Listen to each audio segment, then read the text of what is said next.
Qual é o livro da Bíblia que podemos ver nele um contraste com o livro de Eclesiastes? Qual é o capítulo que fala da unidade da igreja? E qual é o livro então que trata da igreja como sendo o corpo de Cristo? Você percebe que eu me reporto ao livro de Efésios, porque no Velho Testamento, o livro de Eclesiastes descreve a vida debaixo do sol, não é verdade? Onde até faz alusão que tudo é vaidade e correr atrás do vento, enquanto que na carta aos Efésios a gente já vai para uma dimensão tanto mais elevada, no sentido de que a igreja está assentada nos lugares celestiais com o Senhor Jesus, e o capítulo 4 é chave para a unidade da igreja, uma vez que todo o livro trata da igreja como o corpo de Cristo, e o capítulo 4 fala a unidade deste corpo, assim como os membros cooperam e andam em unidade para que o corpo funcione na sua totalidade e perfeição. Assim também o é com a igreja de nosso Senhor Jesus.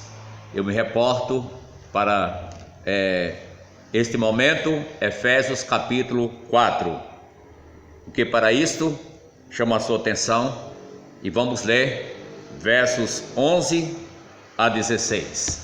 Amém? Efésios 4, 11 a 16.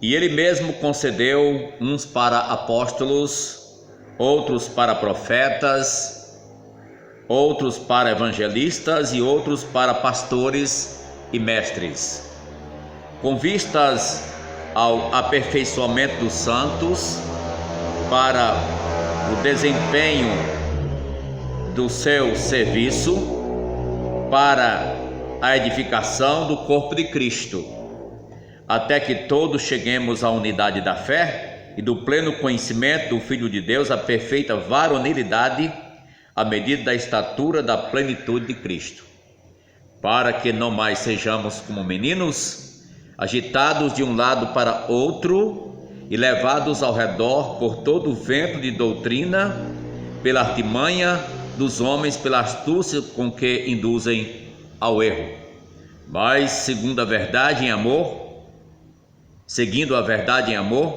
cresçamos em tudo naquele que é o cabeça, Cristo, de quem todo o corpo, bem ajustado e consolidado pelo auxílio de toda junta, segundo a justa cooperação de cada parte, efetua o seu próprio aumento para a edificação de si mesmo em amor. Efésios 4, 11 a 16. Vamos orar? Obrigado, Senhor nosso Deus, por tua bendita palavra. Obrigado pela tua igreja, obrigado por todo o processo para o bem-estar da mesma que o Senhor preparou. Abençoe aplicando estas verdades a cada vida neste momento, a cada ouvinte. Em nome de Jesus. Amém.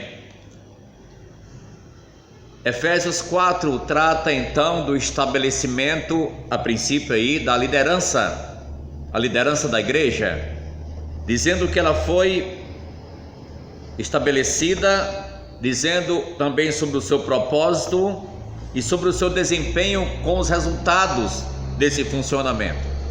Uma palavra e um capítulo muito propício para nossos tempos, pois estamos em meio a tantas vozes que tendem a desacreditar até a existência e o funcionamento da igreja do Senhor Jesus, na forma em que está acontecendo, espalhado pelo mundo inteiro.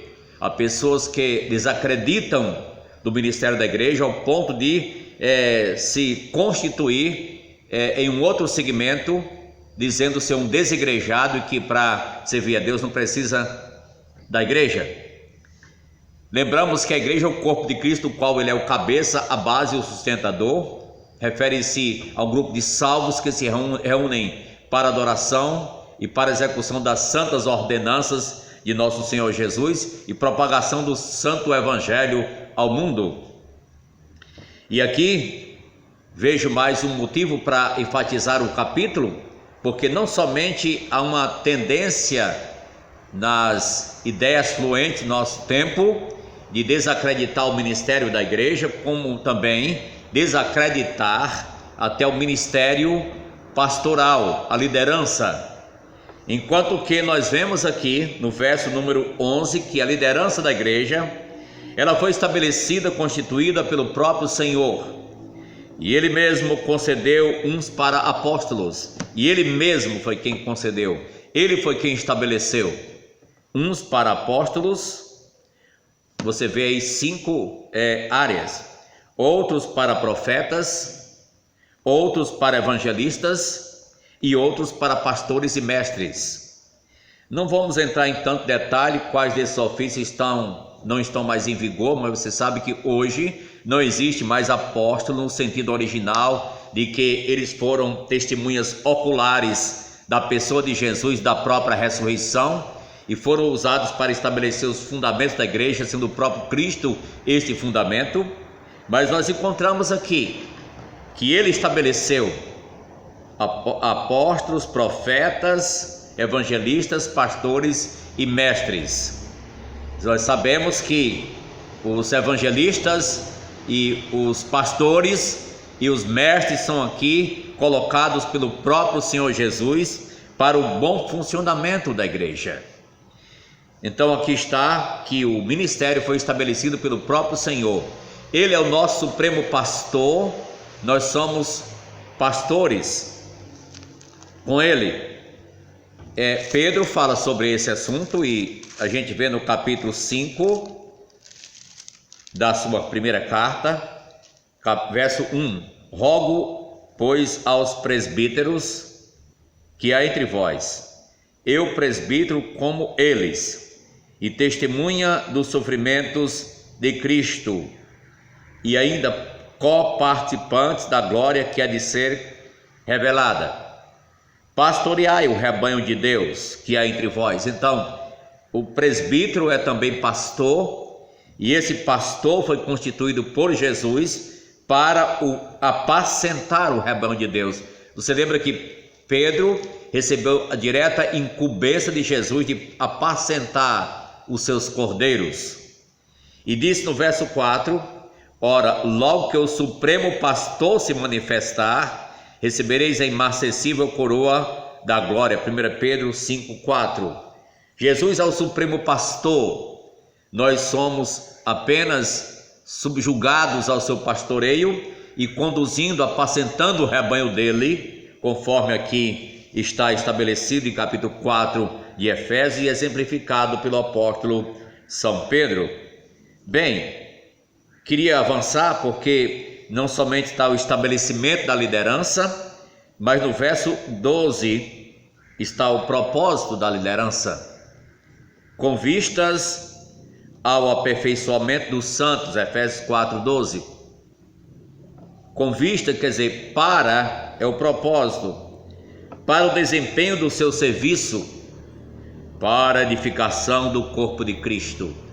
Então, o exercício e ministério da liderança é para o bom desempenho do serviço de Deus, para que o corpo de Cristo, que é a sua igreja, seja edificado. Então está aqui o propósito desta liderança. Bem, conhecer a palavra compete aos ministros do evangelho, mais ainda o peso e a responsabilidade para ministrar, para apacentar e para conduzir o povo dentro da vontade de Deus através das santas escrituras. O verso 13 já fala do resultado desse serviço da liderança: até que todos cheguemos à unidade da fé e do pleno conhecimento do Filho de Deus, a perfeita varonilidade, à medida da estatura da plenitude de Cristo. Cristo é o nosso modelo supremo, Cristo é o alvo supremo, a altura que devemos almejar para conquistar. Sabemos que enquanto aqui é praticamente impossível, mas é uma meta bem elevada que nos é colocada, a fim de que possamos então procurar galgar, até que cheguemos à unidade da fé. Então, conhecer a Cristo leva-nos a uma fé unificada, a unidade da fé, leva-nos a estarmos mais embasados como membros do corpo de Cristo, conhecendo mais a Ele. Isso é muito importante, irmãos. Aplica-se principalmente, especificamente para a igreja local, se bem que você vê uma certa afinidade entre todos os cristãos no mundo, os verdadeiros cristãos, mas a igreja local ela tem que ter unidade, mesmo na diversidade, pode e deve haver unidade, e diz que devemos almejar crescer até atingir a estatura de Jesus Cristo, o varão perfeito. Sim, Ele é nossa meta, nosso alvo principal. E diz o resultado dessa liderança, verso 14: para que não mais sejamos como meninos, agitados de um lado para outro e levados ao redor por todo o vento de doutrina, pela artimanha dos homens, pela astúcia com que induzem ao erro. Então, o resultado dessa liderança vai conscientizar as pessoas para que elas não sejam volúveis. O que é uma pessoa volúvel? É uma pessoa borboleta. O que é uma pessoa borboleta? É uma pessoa que fica para lá, para cá, não se firma em nada. Borboleta fica para lá e para cá, não é verdade? É muito volúvel. Bem, mas nós somos encorajados e ensinados aqui a não ser levados como por todo o vento e doutrina, como criança. De uma certa forma, permita-me ilustrar uma biruta. Uma biruta. O que é uma biruta? É aquele saco que recebe vento, ar, que é colocado em aeroportos. O aeroporto precisa saber a direção do vento, e a biruta ela pode rodar, e aquele saco ele vai enchendo de vento, e para onde ele vai enchendo vai rodando, mostrando a direção do vento. A biruta fica rodando para lá e para cá. Por isso aí aquela palavra que alguém está meio biruta porque está desnorteado, sem saber para onde vai. E aqui diz que não é para o crente ficar biruta, para que não mais sejamos como meninos, agitados de um lado para outro, levados ao redor por todo o vento e doutrina, porque existem nuances doutrinárias, mesmo dentro do cristianismo, e o crente precisa saber em que ele acredita, em que ele crê, e a base para o que ele crê, dentro das Sagradas Escrituras. E a liderança tem a responsabilidade de dar respaldo, dar suporte, dar subsídio bíblico para as pessoas se firmarem cada vez mais em Jesus Cristo, na rocha eterna, e amá-lo como fruto da sua dignidade. Amém? Caros ouvintes, aqui nós temos então essa premissa, e eu pergunto: você reconhece a autenticidade da igreja do Senhor Jesus, ou você é um desigrejado que despreza a igreja? Não desprezemos a igreja do Senhor, a qual Ele deu a própria vida por ela, tanto a valorizou que deu a própria vida por ela. A liderança foi estabelecida pelo próprio Senhor, e submeter de uma certa forma a palavra dele, estamos submetendo a Ele, ao Senhor Jesus, através das páginas do livro sagrado. E por isso é muito importante a gente saber onde está e para onde vai, e ter uma meta definida firmemente para seguir Jesus. E de uma certa forma, o resultado você sabe qual é? Maravilhoso, consolida a fé cristã, desempenha o serviço na igreja, o crescimento da igreja, salvação de almas para a glória de Deus, e o povo edificado para evangelizar e buscar mais almas para Jesus. Essa é a palavra que deixo em Efésios 4, nesses 6 versos de 11 a 16. Que o nome do Senhor Jesus seja glorificado.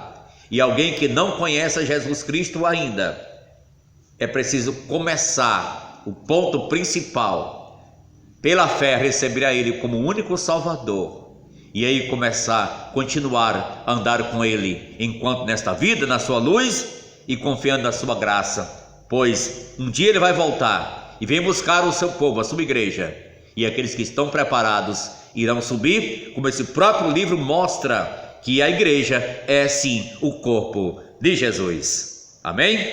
Deus abençoe, muito obrigado pela atenção.